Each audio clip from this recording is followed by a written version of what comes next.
Hey everyone, this is Will. Welcome to Black in the Core. On this channel, we cover the best of black life and culture in New York City. We're going to the top of Fort Greene Park in Brooklyn, climbing the steps of one of New York's largest historical monuments.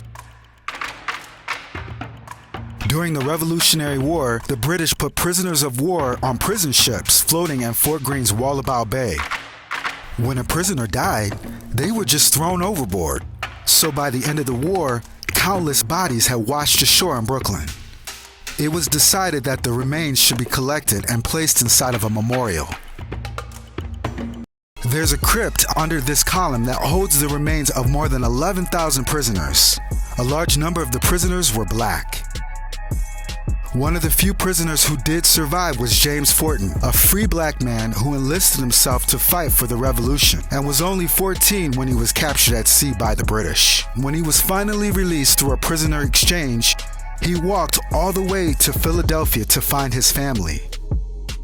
Later in life, he became a leading abolitionist and one of Philadelphia's most successful businessmen. For thousands of prisoners who didn't live to see freedom, this impressive monument marks their final resting place. And the story of James Forten is a reminder that black history is American history. Be a part of the conversation. Comment below and please subscribe to my channel for future videos on New York City and hit the notification bell to receive more updates.